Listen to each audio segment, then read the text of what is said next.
Ladies and gentlemen, welcome to the RDX Sports Podcast. I'm Simon Head. It is a big fight week in Las Vegas, the final UFC pay-per-view event of the ESPN era, and perhaps the final pay-per-view event for the UFC in a very long time, with them moving to Paramount, CBS, and a non-pay-per-view model as of January next year. UFC 323 will mark the end of the UFC's pay-per-view deal with ESPN. And we have two title fights at the top of that card. Bantamweight title on the line. Merab Dvalishvili looking to defend his title against old adversary Petr Yan. And in the co-main event, flyweight champ Alexandre Pantoja will look to continue his reign of dominance against rising star of the division, Joshua Van, who has exploded into championship contention this year and will challenge for the belt this weekend. And with the final pay-per-view coming down the line, we needed to talk to someone who has been at as many of these as I can think of. Probably the journalist who has attended more pay-per-view events than anybody in UFC history. John Morgan, former staff reporter for MMA Junkie, now general manager of a fight promotion, Cage Fury Fighting Championships, in the northeast of the United States, and one of the major sort of feeder promotions into the UFC. John joins us on this episode of the show to talk about what's going on in his life and his career as he previews his event that's taking place on December 20th. But more importantly than that, or before that, UFC 323 this weekend. Me and John sit down and chop it up and break down those big fights ahead of fight night this weekend. It's a good chat. Hope you enjoy it. Here it is. And joining me this week is the general manager of Cage Fury Fighting Championships, play-by-play commentator for Cage Fury Fighting Championships, Mr. John Morgan. John, first off, how's things going? It's been a mad year for you, right? You've been doing all sorts. You've taken on this new role. You've got a show coming to end the year. It's all go for you right now, yeah? Yeah, it really is, man. It's been a phenomenal year. I mean, obviously, I've been blessed to be involved in the mixed martial arts industry for a long, long time and had some great experiences. You know, years and years of flying around the world, covering big events for MMA Junkie and USA Today Sports. I mean, I enjoyed every minute of it. I never really saw myself getting on the administrative side of running an organization. You know, the play-by-play side of it I've done for a long time as well. I enjoy the broadcasting part of it, but as you said, to take another step forward in the career and do something that you didn't really see coming, a little pivot that you didn't expect, but I'm absolutely loving it, man. It's a great time for us at CFFC. We got some big announcements coming up over the next couple of years. Fun stuff, man. I could not ask for them. I'm busy. I'm super busy all the time, but as you well know, my friend, it is a blessing to be busy for sure. Oh yeah, absolutely. It's better to be busy than bored. That's what I always say. Yes, but sir. Before we move on and talk about UFC 323, which is obviously coming down the line this week, you've got your final show at the end of the year. I think December 20th. That'll be on UFC Fight Pass. Tell us a bit about that. And as general manager of a fight promotion, just give us a sort of a top-down view of the sort of the chaos that you have to navigate from today until fight night itself. There must be all manner of stuff you have to juggle, right? Not joking, like literally just before we connected here, I was reviewing hotel room lists, you know, for all the fighters, for all of our staff, for all the production team as well, you know, making sure that all the check-in, check-out dates, names are there. So like, those are the little things you don't think about, you know, going through all the medicals. Where does everybody stand on their medical clearance? They have so much paperwork that has to get done with the commission. So, you know, going through that and making sure, and then just keeping cards together. I mean, you know, covering the sport for a long time, you know, how many of these short notice replacements and injuries happen and things come up, and being a part of all that and trying to hold the card together when things happen. There's so many little details that you know about, but you just don't think about. The operations, the production team, staffing, you know, I'm literally, I've got to make some phone calls afterwards on that side of things as well. So there's so many little things that go that it's almost like now, you know, I used to build to fight night. Like that was the big moment. Now it's like all the buildup is before, and fight night is almost kind of the release of it or whatever. So it's crazy. And this event in particular is going to be an amazing. I think it's the biggest card we've ever put together. There's 4 professional titles on the line. We've got 2 next-gen titles as well. So there's 6 championship matchups. So it's going to be absolutely loaded. And we've got, for the first time ever at the Hard Rock Hotel and Casino Atlantic City, a fan experience as well. So a lot of our sponsors are coming in and doing different kind of fan engagement and interaction type things. We've got several of our veterans that are going to be there, you know, signing. UFC athletes that have made their way through CFSC. They'll be doing meet and greet. So it's just, man, it's all these planning things and details. And, you know, Rob Haydock the CEO is kind of taking me under his wing and really kind of showing me the ropes and letting me get incredibly involved in it. So I'm thankful to him for that. But it's a lot, my friend. It's a lot, and I love it. I think it's sometimes we get spoiled as journalists or fans or what have you, and kind of forget about all the operations and all the details and things that go on behind the scenes. And it takes a lot to put a high level MMA event together. So by the time you get to fight night and you're actually calling the fights as well, which is a sizable enough job on its own with all of the prep and everything you need to do for that. But by the time you get to actually sit cage side, pick up a microphone or put a headset on, is that the time where you can actually just relax and enjoy things? Because everything's kind of happening. It's out of your hands at that point, right? If stuff's going to go wrong, it's going to go wrong. You just have to steer the ship from the commentary box, right?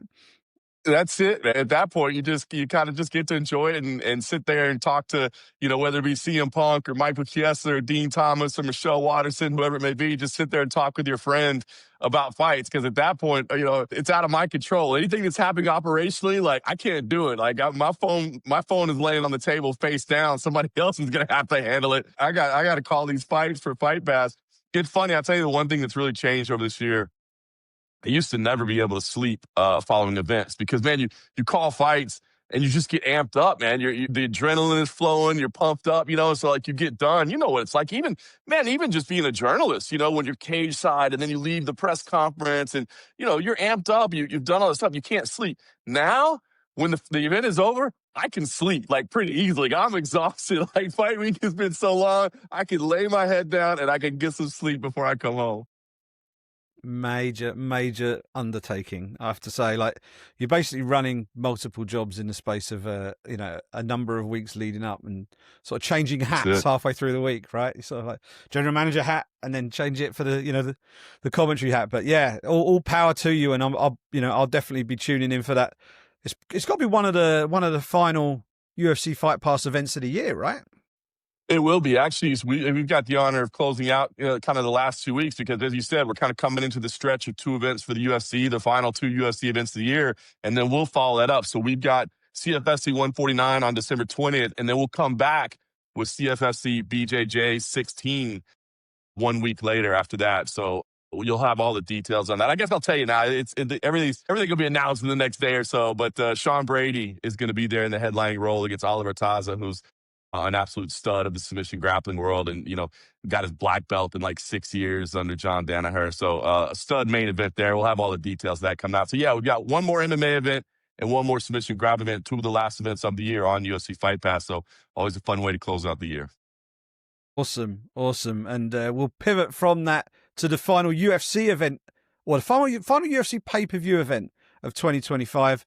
But it's the final UFC pay-per-view event ever, or certainly of the current era. We're moving from ESPN stateside to Paramount CBS, and we're going to have no more pay-per-view as of January next year, which from an outsider from the UK, where we kind of don't like pay-per-view over here anyway. We pay it when we have to, but we don't have to pay the sums that you guys do, like $80 pay-per-view or $89.99 or whatever it is. Over here, when there's a big boxing match, we're paying £25 tops, right? So that's the comparison, and we might get 7 or 8 of those a year maximum. That's if you want to watch absolutely everything. So how much of a benefit is that going to be to the UFC, and in terms of pulling new people in?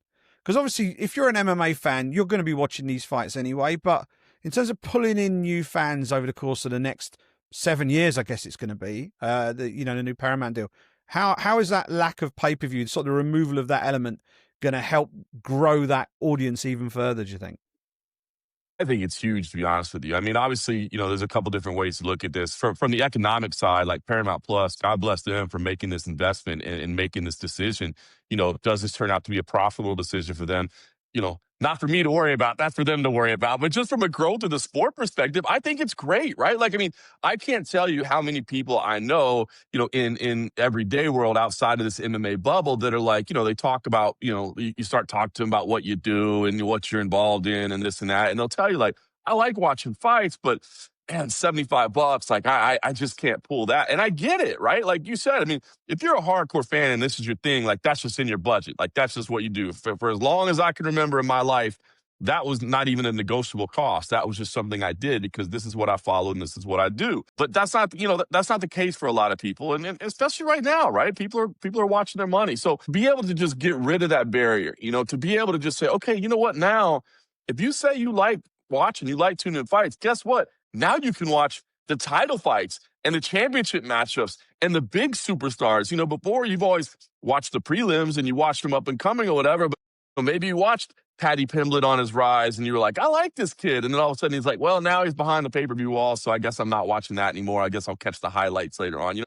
going to get that. So I really do believe this is a huge opportunity for the sport to kind of get another big growth era where people are able to tune in and watch that weren't able to tune in before. So like I said, will it be a profitable venture in the end for Paramount Plus? I don't know. That remains to be seen. There's people a lot smarter than me that understand the industry a lot better than I do, to understand how they're going to recoup their money, obviously in added subscriptions, and they're going to raise the subscription price, of course, but without getting that incremental pay-per-view buys. But from just a sheer, fan of the sport that wants to see the sport grow, I think this is a big thing. Yeah, and obviously it's 7 years, $7.7 billion, which is absolutely crazy.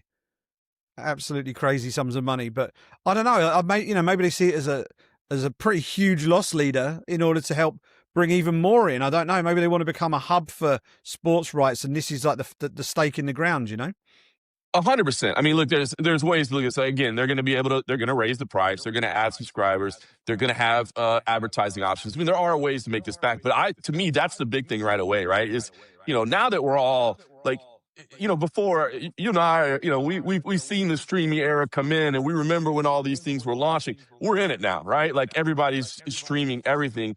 And when you had the discussions, when you talked about like, hey, what services do you want? Do you want Netflix? Do you want Hulu? Do you want ESPN? Do you want? I don't think Paramount Plus was ever in the discussion. I mean, I can tell you, I personally added Paramount Plus a couple years ago because of a lot of the U.S. men's national soccer team games were on Paramount Plus. So I added it at like $4.99 a month just so I could catch the friendlies and catch, tournaments and the Gold Cup and things like that. That's why I added it. And then I remember my wife and son, I think they upgraded to like a premium tier because some Dexter came out with some new seasons. You know what I mean? So it's just these little tiny things. But now you're talking about a big global, top tier sport that's all the time, that's, having things every week. I mean, I think it changes the perception right away to see, okay, wait a minute, Paramount Plus is something that's worth checking out, and it is worth in a discussion. Like anytime somebody, what we used to hear, like when F1's rights were up, or when MLS's rights were up, you would hear, well, they're talking to Amazon. Even the UFC, well, they're talking to Amazon, they're talking to Apple, they're talking to Netflix. Paramount Plus, you never even thought about it. Well, now all of a sudden you got to think about Paramount Plus as a player in the game, and so I think that's a huge reason for the investment. Just right away, it changes the perception of it. So, astute observation by you for sure. Yeah, no, the Paramount, I signed up for Paramount. I paid for the year. I think it was about like 70 English pounds for the year on a pay upfront deal. And I bought it just to watch the challenge. I love MTV's The Challenge. Shouts to Ben the Bane Davis, who was on the current season. Didn't do very well, but he was on it. But but I love that show. I've been watching it for years, and I saw that it was on Paramount. I thought, I'm getting it. I'm giving a shout out to Landman. Landman is the greatest show on TV right now. I'm telling you right now. And I think part of it maybe has to do with it. I mean, it's a great story. It's a great show. It does have to do about a Texas oil man and me being originally from Texas, even though I'm damn near a 20-year resident of it. But I don't think that shades my liking for it completely. I think it's just a damn good show. So I'm giving a shout out to Landman. If you haven't checked it out, do that. I was late to the game. I only started watching it. They're only in like season 2. I only started watching like a month ago or whatever. So I was super late to the game. But now I'm their biggest cheerleader. I'm spreading the gospel of Landman everywhere. A king. I'm a few episodes into that. That's decent. I don't mind that. It's burning away slowly. I think that might pick up a little bit. Sliced alone. I like Tulsa King as well. That's more of just kind of like a fun one. Like it's just like Landman's a little more intense. I like it. Give it a shot. I will do that. I'll have to report back to you separately from this and give you my review. But we'll go from review to preview. UFC 323, final pay-per-view, the ESPN era, T-Mobile Arena on your doorstep, 2 title fights. The smaller weight class is getting a good showcase on the main card. bantamweight title in the main event, Merab Dvalishvili versus Petr Yan. Flyweights, Alexandre Pantoja, the cannibal, taking on Joshua Van, who's been one of the big rising stars of 2025. Let's just start from the top. I mean, that bantamweight title fight, from what I understand, the noises coming out of Petr Yan's camp were that he wasn't 100% fit the first time he fought Merab Dvalishvili. And I can't imagine a scenario where being anything other than 100% fit is going to give you any chance of victory against that man, because Merab is literally, his nickname is The Machine. It's the most perfect nickname for a fighter in the UFC. And he is just relentless. Like, some people have got knockout power. Some people have got elite black belt submissions. And his knockout power, or his knockout, is his cardio. That's his weaponry, right? So how's Petr Yan going to do, who is arguably more well-rounded overall, but can he overcome that gas tank and that cardio and that pressure? How'd you break this one down?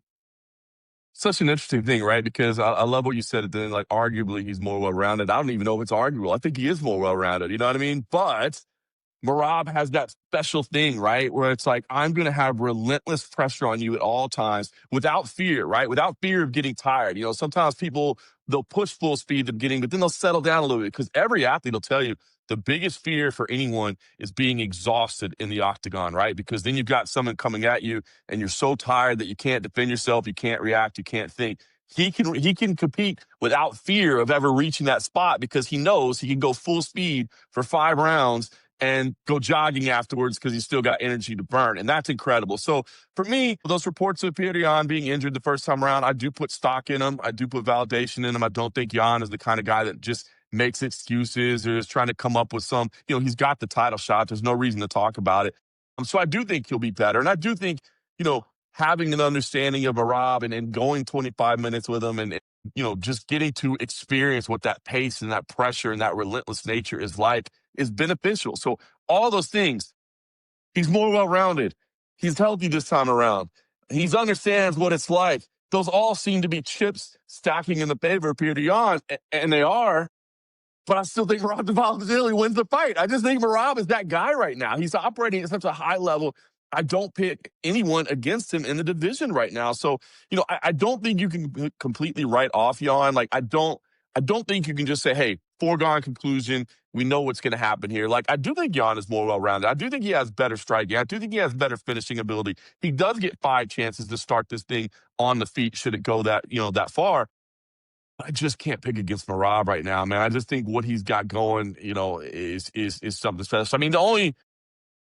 This pace that he's on, like this record that he's looking to set, his 4th successful title defense in a year. If for some reason, like, he is carrying an injury that he didn't want to talk about, or the fatigue does set in because he's kept such a busy schedule, but I just have not seen anything over the course of the career of Merab Dvalishvili that makes me think, like, hey, man, maybe this is the one where he gets exhausted or he tires or he's not there. So a good fight. I don't think it's necessary. Sometimes we see rematches and you just go, I've already seen this fight. Like, why are we watching it again? I don't think that's the case here. I think this one could look different, but I just think in the end, Merab gets his hand raised again.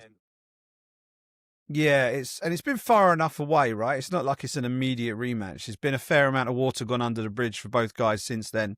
I think that, Yan went on because when he got disqualified against Sterling, that sort of kicked off a little run of defeats for him. Merab was in that run as well.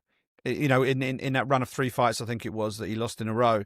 But he's bounced back since then. And, pound for pound in that division, Petr Yan is one of the most talented fighters at 135 pounds that I've seen. He's got excellent boxing. He's got solid wrestling. He's got sneaky good grappling. He doesn't have the submissions on his record, but he's got sneaky good grappling. And he's great in the scrambles. And the thing is, can you knock someone out when you're constantly defending takedowns? This is that's what it all boils down to for me. It's like when he fought Sean O'Malley, and everyone thought O'Malley has got that sniper striking and that he'll catch him on the way in. But what if he doesn't? You're relying on absolutely nailing, sort of lightning in a bottle almost. You've got to hit the perfect shot as he shoots in, and if you don't, you're on your back. So it's a tough one. I agree with you. I think Yan has got more ways to win.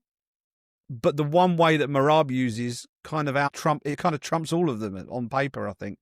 So it'd be interesting to see how it goes. Merab is, as you say, keeping a crazy schedule. Maybe that's the thing that's going to that's going to eventually prove his undoing, Maybe. I mean but at that point you're just looking, right? You're just Maybe. coming up with the, like, you know what, man? Like, wait, you mean the guy that does like a 10-round shakeout in the morning before his 5-round championship fight, he's gonna find That's out he's crazy. doing a little too much? Yeah, but it just, I mean, it makes sense. Like, you know what I mean? For most people, it makes sense. But as you said, this dude is the machine. It's crazy.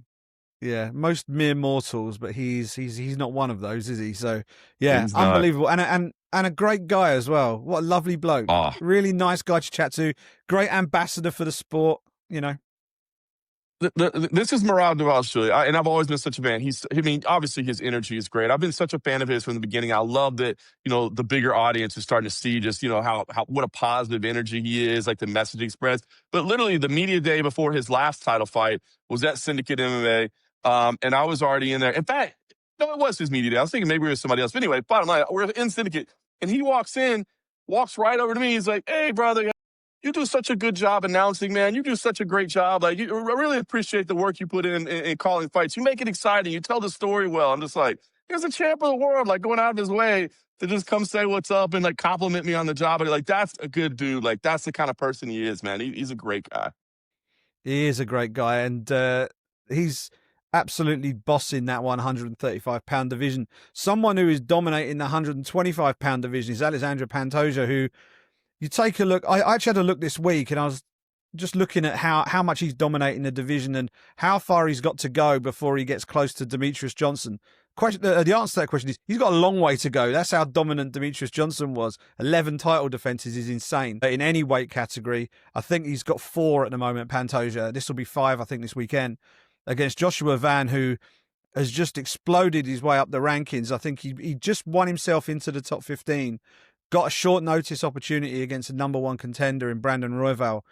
We were both there for that fight in International Fight Week, and it's probably on my shortlist for fights of the year. It was a great, great fight between 2 elite level flyweights, and Van, who many people thought wouldn't be able to live with Brandon Royval for the full distance, did, and got the decision, and now he's got the title fight. But against Alexandre Pantoja, who we talked about how Merab's skill set can outrank everything that his opponent might have. Pantoja is relentless in a different kind of way, but to me, I see it as a very similar kind of matchup in terms of you've got a guy who's got that great striking, and you've got a relentless, rather than a wrestler, he's more of a grappler, but it's very much along similar lines. Is that how you see this? It is. I mean, I think there's the similarities in the stylistic matchup here undeniable, and it's I hate to just tip the card, but like I'm leaning and still in both of these championship matchups. And so, when we're going into this, like I'm always excited for a pay-per-view fight week, a big arena, especially when it's right down the street. I don't have to leave my family and come sleep in my own bed at night. Like, you can't get any better than that. But these two lack a little bit of the drama for me in terms of how I expected them to go. Now, that's the great thing about this sport, though, of course, is, things happen all the time that we're not expecting. But I see the same thing here. And again, it's Joshua Van.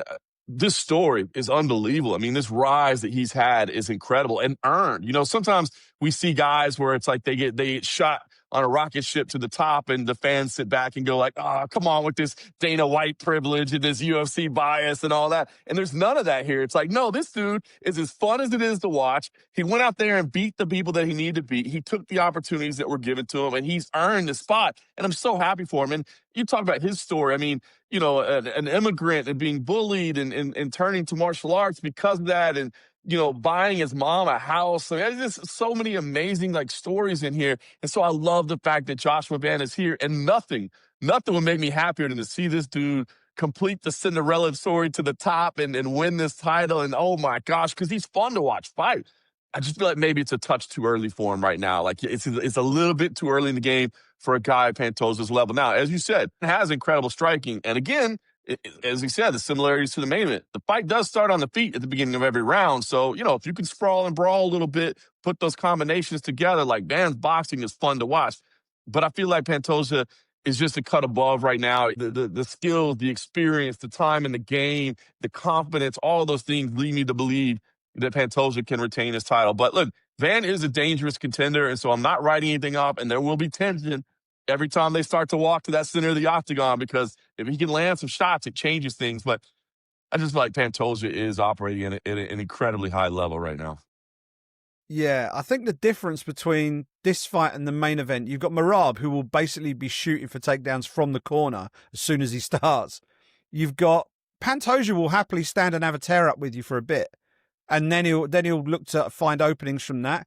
And I think it's those exchanges that where he's willing to stand and trade a little bit more than perhaps Merab might be. In this fight, I think that's what might give Van a little bit more of an opening than maybe Petr Yan might get in the main event. But it's I'm excited to see it. I think it's going to be ridiculously fast paced, however it pans out, because it's just the flyweight division in the UFC is just.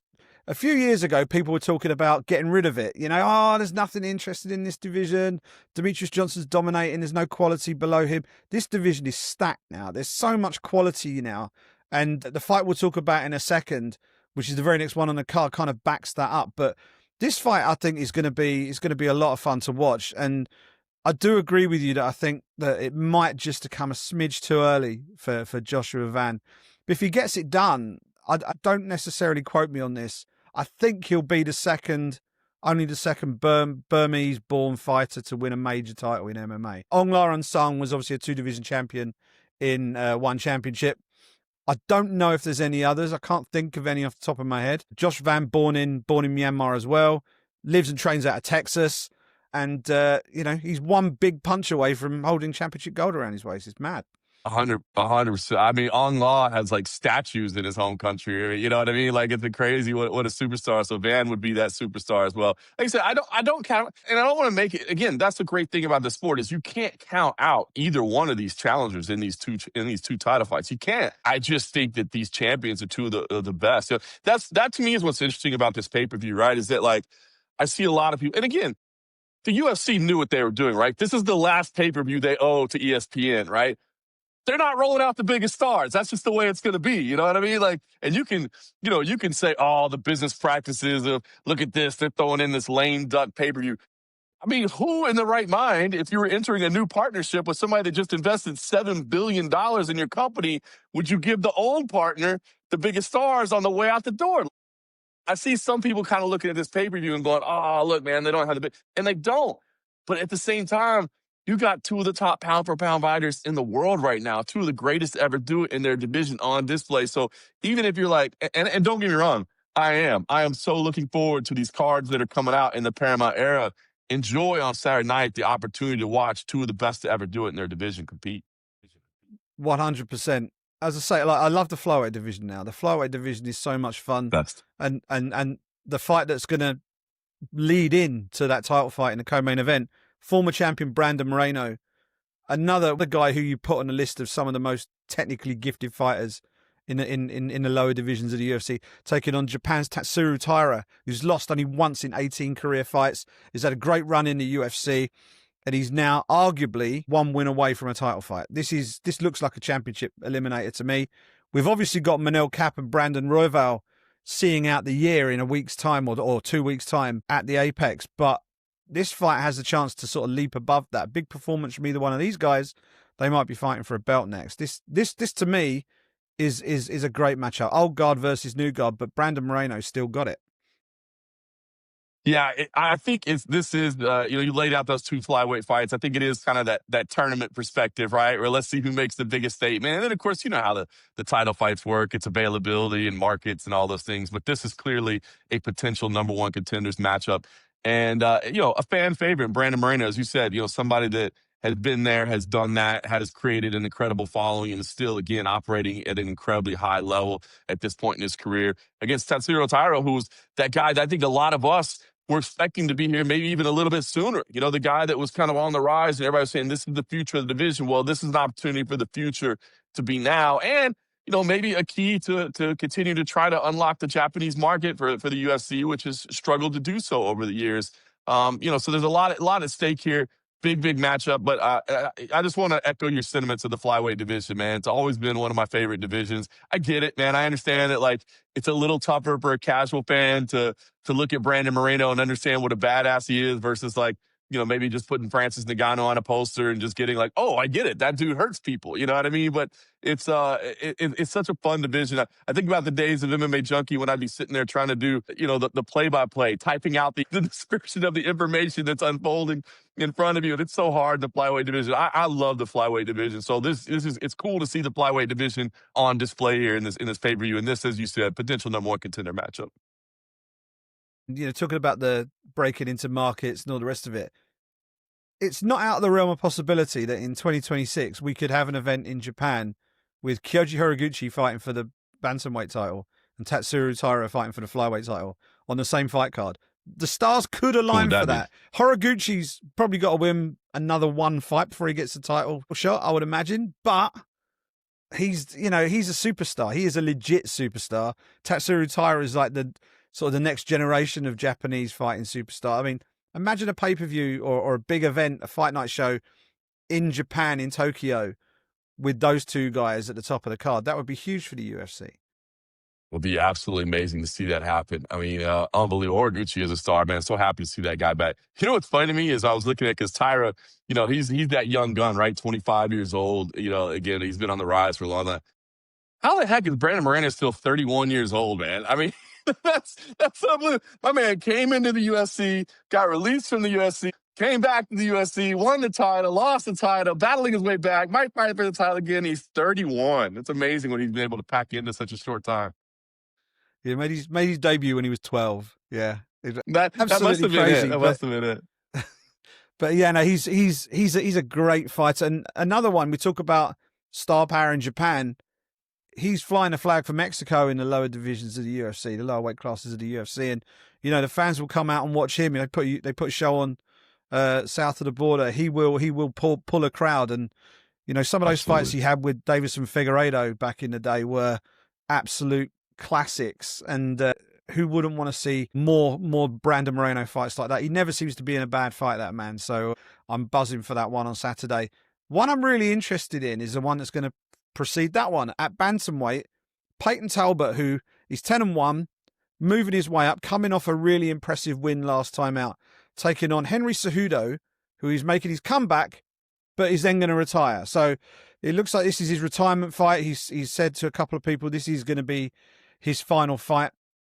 It's an interesting matchup for a final fight, I think. I don't understand quite the matchmaking here, whether this is some sort of potential torch passing opportunity for Peyton Talbot, but I'm happy to see Henry come back and maybe go out on his own terms and bid farewell, sort of thing. But I don't know. I would have loved to have seen him against a fellow vet. I don't know. But what's your take on this matchup? I'm happy to see Cejudo back. I'm excited to see what Talbot can do against someone as good as Henry. But the matchup seems like it's not one I would have picked off the sheet if you told me that Henry was coming back. Peyton wouldn't have been on my top 5 people to match him with.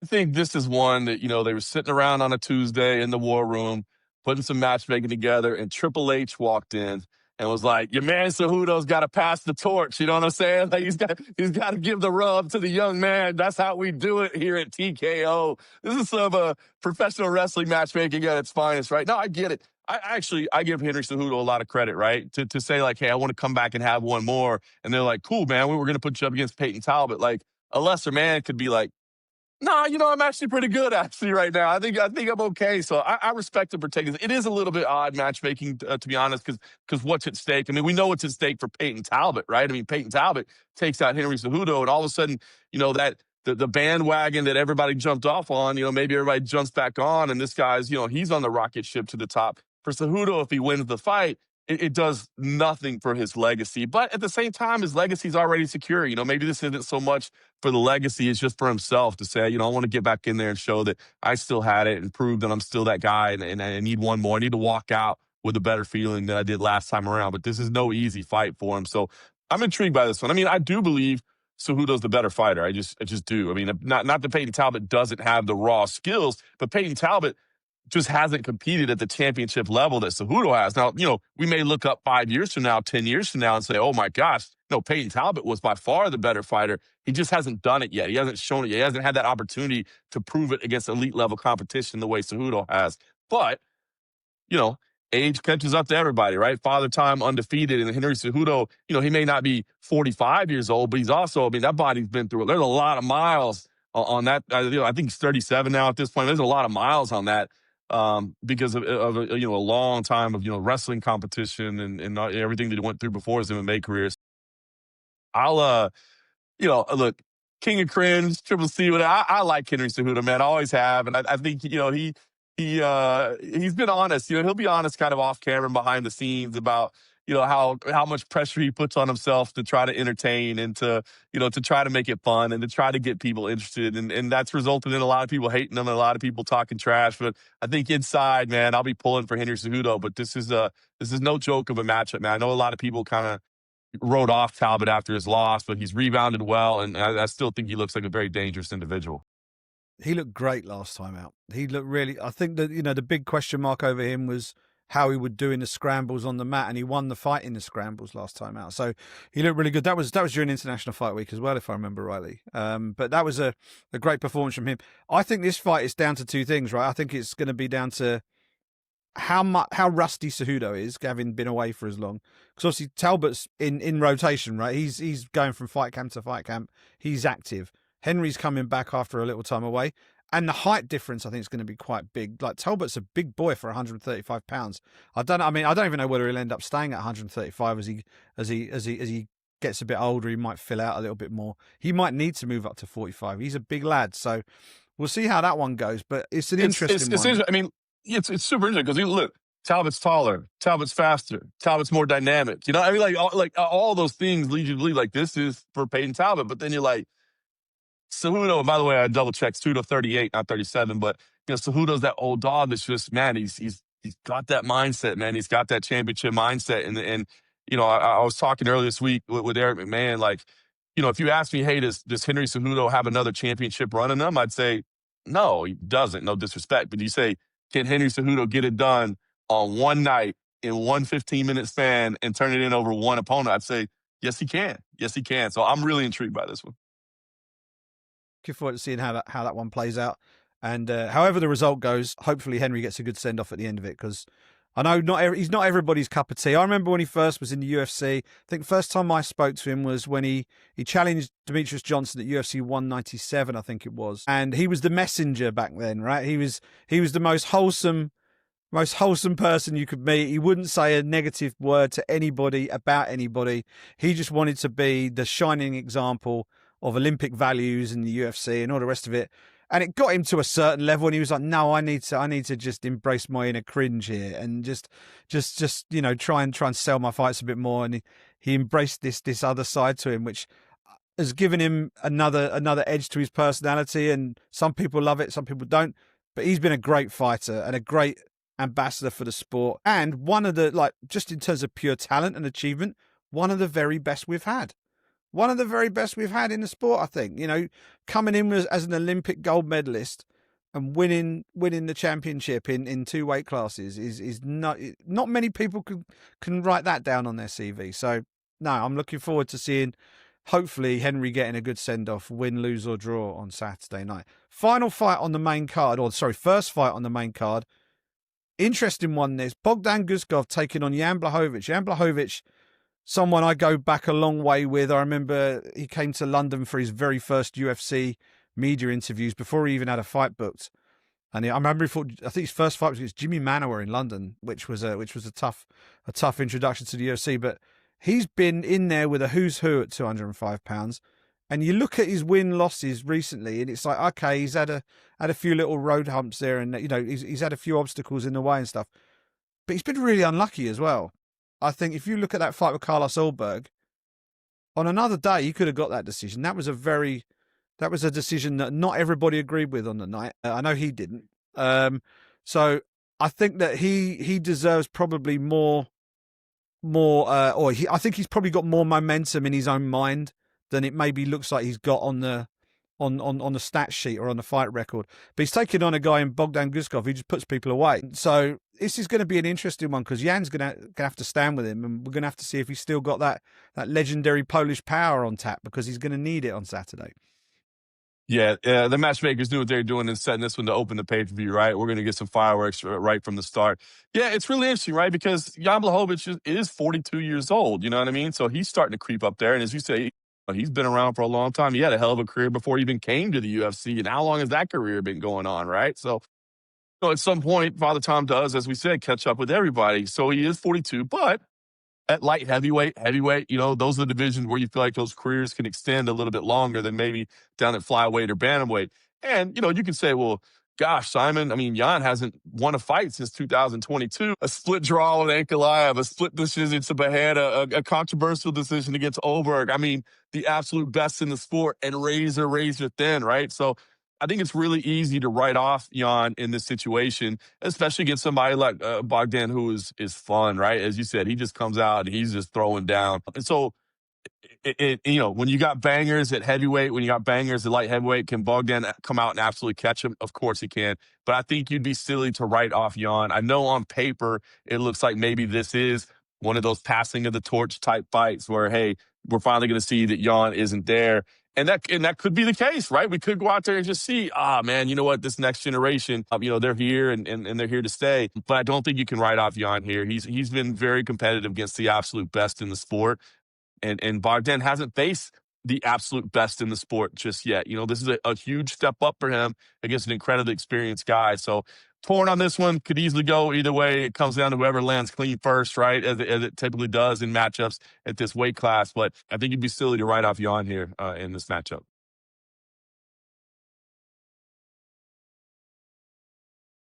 The most sort of star-laden main card, but every single one of those matchups is a decent competitive matchup with a good narrative behind it. There's a storyline to follow in each and every one of them, and we've hopefully touched upon most of those here. Loads of names on the prelims. Is there anything that leaps off the prelim lineup that you think that's one we need to pay close attention to? I mean, Fergie Sam and Nazim Statikov looks like it should be fireworks. Macy Barber versus Karine Silva is an important one in that flyweight division. But the one that I guess, and look, man, I'm always going to have, my heart's always going to go out for the old school guys. I've been covering their career for 10, 15 years or whatever. But Edson Barbosa and Jalen Turner, man, well, I do believe this is a really good comeback fight for Jalen Turner at this point in Edson Barbosa's career.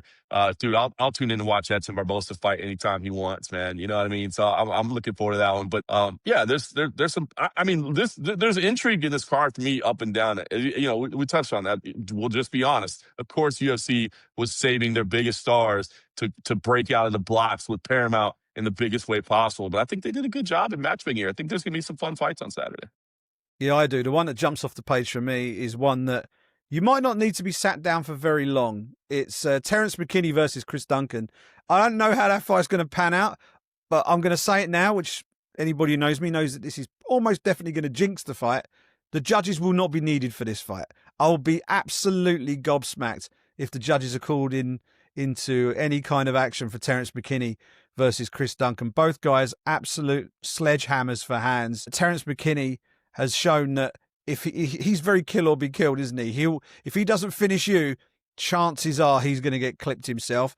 And Chris Duncan is on a roll at the moment. He's in great form. He hits like a truck. I'll always remember his win. I think it was Charlie Campbell in the Contender Series where he was getting absolutely smashed to pieces. And then he just dug deep and connected with I think it was a left hand from hell, just completely flatlined Charlie Campbell, who thankfully has ended up and got his chance in the UFC. But man, never unbelievable forget that. stuff. I'll never forget that fight either because, bro, Charlie Campbell, CFFC vet. All I want to do is see our guys in CFFC go to the next level. Like, that's all I want to see is help them build their careers and let them achieve their dream of being in the UFC. And I'm sitting there cage side, just, they're already writing the contract out. You know what I mean? I'm getting the pen to sign it, and then he gets caught. And as he said, thankfully he made it. But I'll never forget that one. That was so heartbroken for that result. But that just showed the durability of Duncan. And I agree. As soon as you said, I don't know how long this will last, I said, I know exactly where he's going with this one. It should be fun. Yeah. Yeah, that's like the penultimate prelim. Grant Dawson, Manuel Torres is going to headline the preliminary card. That's a good fight between two very talented lightweights who are just sort of bubbling under the surface at 155 pounds. Dawson, probably one of the most underrated lightweights in the UFC, I would suggest. He's got a little bit of everything, but maybe not quite that star power Needs a marquee win, I think. If he can get this one, get a name, get a marquee win, he'll be in the mix in 2026. But I'm liking this fight card, John. I've got to be honest. You know, I'll watch all of them anyway. But so, honestly, I look at this fight card. There's a lot to like on this fight card. I like watching the lighter weight classes. You see more MMA. You tend to see Agreed. more MMA. You tend to see more skill. And that's not to say that the heavier fighters are less skillful. It's just that the lighter fighters, I think, because they're fighting at a faster pace, because maybe the finishes don't come so early in the fight, you get to see more MMA, you get to see more talent, you get to see more skill. And I think we're going to see plenty of that, particularly at the sharp end of that fight card on Saturday night. 14 fights, I think it is, on the lineup for T-Mobile Arena. What does your fight day look like? You're still there, cage side, watching the fights live. Is it a little bit easier now? You haven't got to sit there and do play-by-play and you know, how much CFFC involvement is there on this? Did Merab fight in CFFC? He did, didn't he? He did. He lost. He's not. It's great. Very, very early in his career, he lost in CFSC, and now look at where he is. Yeah, there's some cards where we just have a ton of guys on. Not as much representation on this one, but it is. To answer your question, yeah, I mean, obviously, I still do some podcasts. I'm still involved in rankings, and so, you know, there's a lot of things for me to be watching for and staying aware of. But there is a lot less work than there used to be for me, for sure. You know, so sometimes I feel a little guilty sitting out there like, I need to be doing more, you know, but there are plenty of things for me still to take care of as I'm out there. But I enjoy it, man. There's no place I'd rather be on fight night. And, you know, I love it when it's in Las Vegas, when it doesn't involve, you know, having to travel away from the family and, you know, miss a practice or miss a day with the kid and that sort of thing. So I love fight nights in Las Vegas for sure. Awesome. How can people follow you to get your fight night insight as it's happening? Yeah, absolutely. Hit me up on X, John Morgan _MMA. It's still Twitter to me, but, you know, follow me there. I'll be there. You can always hit me up. And I'm on Instagram as well, John Morgan MMA. And then, of course, just tune into CFFC, man. Obviously, we you know, once the UFC is done, you know, we've got these 2 events in Las Vegas, then they'll pass the baton to CFFC for the last 2 Saturdays of the year. And hopefully we can keep you entertained on Fight Pass. And as I said, stay tuned for some announcements over what's coming up next year and potentially the years beyond as well. Great stuff. Really appreciate you taking some time in what is going to be a very busy few weeks for you, just to pick through that fight card. Final UFC pay-per-view of 2025, UFC 323. Thanks so much for joining us. Always a pleasure, brother. And there we go. Big thanks to John for joining us on this week's episode of the RDX Sports Podcast. You can check out everything John's doing on the socials at JohnMorgan _MMA. Plus, check out cffc.tv for all the news, developments, and event announcements for Cage Fury Fighting Championships, which you can stream live, whether it be the main MMA products, CFFC, whether it be their pro grappling product, Fury Pro Grappling, or even their other stuff. They do collegiate wrestling as well, CFFC Match Day, I think it's called, all on UFC Fight Pass. Check all of that out as well. They've got a grappling show, and of course they've got their MMA show just to round out the year. Lots of cool stuff coming from CFFC to end 2025. And as John hinted on the show just there, he's got some big stuff coming in 2026 as well, which we will keep our eyes on as the weeks and months pass. But UFC 323 this weekend, big fights, fun fight card. I'm really looking forward to this one. You can check out our coverage on blogs.rdxsports.com. You can follow at RDX Sports on X, at RDX _sports on Instagram. You can follow me across all social media platforms at Simon Head Sport. That's just about all we've got for you on this week's edition of the RDX Sports Podcast. Enjoy the rest of the week. Enjoy Fight Night from Vegas, and we'll catch up again next week.